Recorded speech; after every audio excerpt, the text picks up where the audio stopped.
Bonjour à tous, bonjour Jérôme. Bonjour Victor, bonjour à tous. Nous voici en bord de Meuse, à côté du palais du gouvernement de Limbourg, à Maastricht, où a été signé en 1992 le traité de Maastricht. Victor, effectivement, nous sommes ici après 3 semaines de marche, près de 500 km à pied pour notre 3e déclaration solennelle de souveraineté. Alors, en effet, c'est ici que le grand effacement des nations européennes a commencé. Dans ce palais du gouvernement de Limbourg, le traité de Maastricht, qui institue l'union économique et monétaire des pays membres de l'Union européenne, est signé en 1992, comme tu l'as dit. Ce traité s'inscrit dans la continuité de l'acte unique, signé lui en 1986, et qui fixe ce que les européistes nomment les libertés fondamentales. Libre circulation des marchandises, libre circulation des capitaux, libre circulation des hommes. Au traité de Maastricht ont succédé d'autres traités, Amsterdam en 1997, Nice en 2001, Rome en 2004, Lisbonne en 2009. Toujours, il a s'agi de renforcer le pouvoir des institutions européennes au détriment des institutions nationales. Et lorsque les peuples ont dit non au traité qui leur était soumis par voie référendaire, l'Union européenne a sommé les peuples de revoter jusqu'à ce qu'ils disent oui. Ce fut le cas pour le Danemark en 1992, pour les Pays-Bas en 2005, pour l'Irlande en 2008. Les Français ont rejeté le traité de Lisbonne en 2005, ce qui n'a pas empêché le président Sarkozy, honteusement, de le faire adopter 2 ans plus tard par voie parlementaire. Cette Europe toujours plus fédéraliste, libre-échangiste, immigrationniste et toujours moins démocratique est, pour ce qui concerne la France, le résultat de la lâcheté et du mensonge, des compromissions et de la soumission du personnel politique et intellectuel qui se succède aux manettes du pouvoir depuis 40 ans. Année après année, des hommes et des femmes ont travaillé à la perte de notre pays.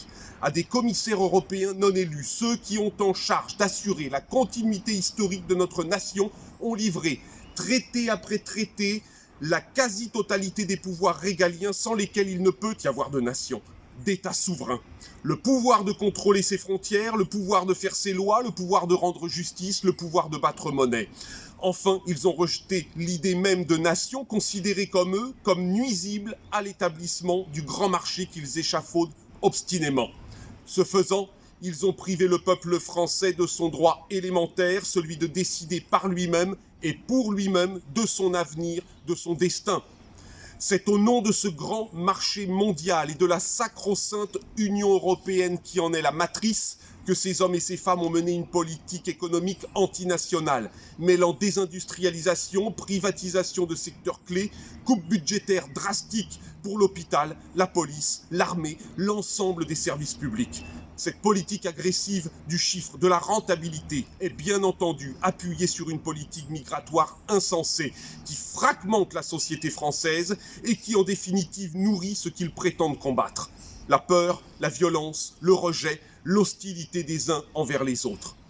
Le logiciel de nos dirigeants, comprenez-le bien, et donc de l'Union européenne, est l'ultra-marchandisation des ressources et des hommes. C'est l'établissement du village-monde, édifié pour une humanité nomade, sans repères et sans terre. Des individus divisés, sans plus aucun sentiment d'appartenance, des êtres sans conscience, consommateurs apathiques, conditionnés par la force de frappe conjuguée des médias, des lobbies, des puissances financières. Elle est là l'Europe qu'ils nous promettent. Le voilà, leur rêve européen. Alors je vous le dis, Français, nous vous le disons, Victor et moi, à travers la marche de la souveraineté que nous menons dans le contexte déterminant des élections européennes, entendez la voix de tous ceux que nous portons. Cette voix aujourd'hui exige le retour à la souveraineté nationale, le retour à la fierté nationale, le retour à l'hégémonie assumée de la culture et des valeurs françaises, pour le plus grand bien de tous ceux qui vivent sur notre sol. Les peuples qui se renient sont condamnés à disparaître. Or, nous sommes un grand peuple, un vénérable pays, par l'histoire millénaire dont nous sommes les héritiers, par les générations qui nous ont succédé, nous sommes parvenus à cette synthèse précieuse d'être tout ensemble une nation de tradition chrétienne et de concorde laïque. Nous sommes la France mûrie par les siècles, pétrie par les rois, nourrie par les révolutions. Nous sommes la France des grands esprits, des grandes actions et des grandes libertés conquises. Nous sommes la France de toutes nos provinces historiques et de tous nos territoires d'outre-mer. Partout, nous sommes la France souveraine.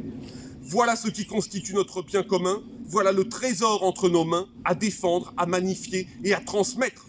Vive le peuple français et vive la France!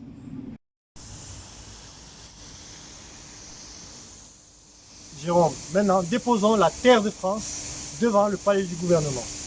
Cette terre est le symbole de notre attachement charnel à notre pays, notre volonté d'indépendance et de notre droit à la continuité historique et culturelle du peuple français.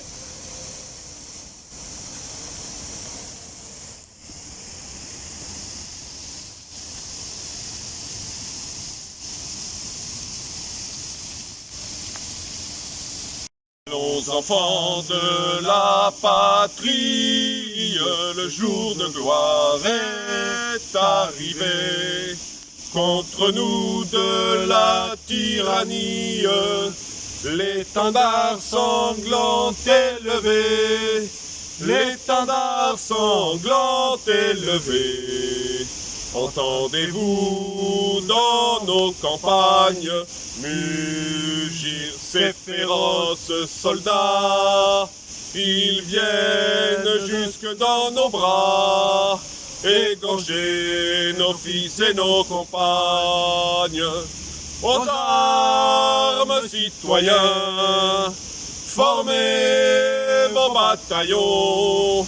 Marchons, marchons, qu'un sang impur abreuve nos sillons.